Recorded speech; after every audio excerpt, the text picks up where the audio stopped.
പുതിയ ഗതാഗത മന്ത്രി CP ജോണിന്റെ ചില പ്രസ്താവനകൾ കാണുമ്പോൾ വളരെ വിഷമം എന്നുള്ളതല്ല, അതൊന്നും പറയാനില്ല. CP ജോൺ വന്നിട്ട് ഇന്ന് മാധ്യമങ്ങളുടെ മുമ്പിൽ പറയാ, സിക്കാണ് KSRTCക്ക്, സിക്കിലാണ് KSRTC, വലിയ പാടാണ് KSRTCയെ മുമ്പോട്ട് കൊണ്ടുപോകാൻ. ഇന്ദിരാഗാന്ധി ഗ്യാരണ്ടി ഞങ്ങൾ നടപ്പിലാക്കാൻ ശ്രമിക്കുകയാണ് എന്ന് പറയുമ്പോൾ ഏതെങ്കിലും രീതിയിൽ ജനങ്ങളുടെ മുമ്പിൽ കണ്ണിൽ പൊടിയിടാൻ നിങ്ങൾക്ക് സാധിക്കില്ല. പ്രത്യേകിച്ച് KSRTC എന്ന വകുപ്പിനെ. KSRTC ജനങ്ങളിലേക്ക് തിരിച്ചു വന്ന വർഷങ്ങളാണ് കടന്നു കഴിഞ്ഞു പോയത്. ജീവനക്കാരുടെ നല്ല പെരുമാറ്റം, ഒത്തിണക്കത്തോടെയുള്ള മുന്നോട്ട് പോക്കൽ, ഇതൊക്കെയായിരുന്നു KB ഗണേഷ് കുമാറും അതിനു മുമ്പ് LDF ഗവൺമെന്റിന്റെ ഗതാഗത മന്ത്രിമാരും കഴിഞ്ഞ 10 വർഷം ഇവിടെ ചെയ്തത് എന്ന് പറയാതെ വയ്യ. ഏറ്റവും കൂടുതൽ ഉയർച്ചയുടെ വർഷങ്ങളായിരുന്നു KSRTCക്ക് കഴിഞ്ഞു പോയതെന്ന് അറിയാത്ത പൗരബോധമുള്ള ആരാണ് ഈ നാട്ടിലുണ്ടാവുക? നോക്കൂ നിങ്ങൾ, 12 മുതൽ 16 ലക്ഷം യാത്രക്കാരുടെ എണ്ണം ഒരു മാസം വർദ്ധിച്ചു. 2024 2025 വരുമ്പോ 2025 ഒക്ടോബർ, നവംബർ, ഡിസംബർ മാസങ്ങളിൽ 12 മുതൽ 16 ലക്ഷം യാത്രക്കാരുടെ എണ്ണം വർദ്ധിച്ചു എന്ന ഡേറ്റയാണ് RTCയുടെ കയ്യിലുള്ളത് എന്നുള്ളതാണ്. ഇന്ത്യയിൽ RTCകളുടെ എവർ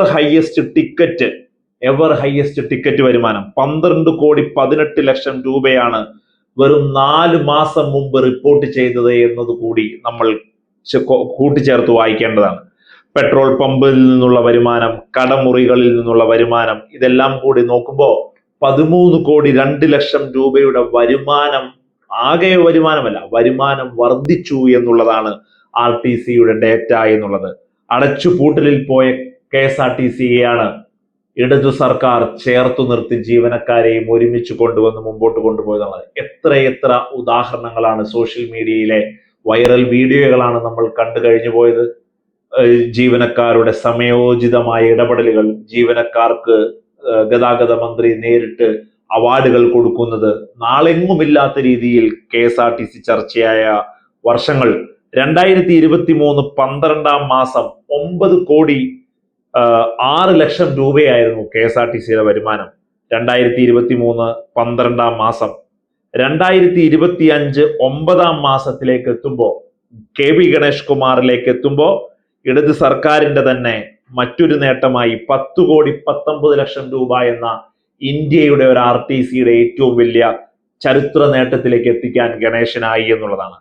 ഡിസംബർ 15/12/2025 10,76,00,000 രൂപ എന്ന 10,19,00,000 രൂപ എന്ന എവർ ഹയസ്റ്റ് നേട്ടത്തിൽ നിന്ന് 10,76,00,000 രൂപയിലേക്ക് എത്തിക്കാൻ സാധിച്ചു. പിന്നീട് ജമ്പ് ചെയ്തത് 11 കോടിയിലേക്കല്ല, 12 കോടിയിലേക്കാണ്. 2026 ജനുവരി 5-ന് പുറത്തുവിട്ട കണക്കിൽ 12,18,00,000 രൂപയുടെ വർധന കൂടി ചേർത്തു വെച്ച് KSRTC ഇങ്ങനെ CP ജോണിലേക്ക് കിട്ടുമ്പോ വന്നിട്ട് പറയാണ്, സിക്കിലാണ് KSRTC എന്ന്.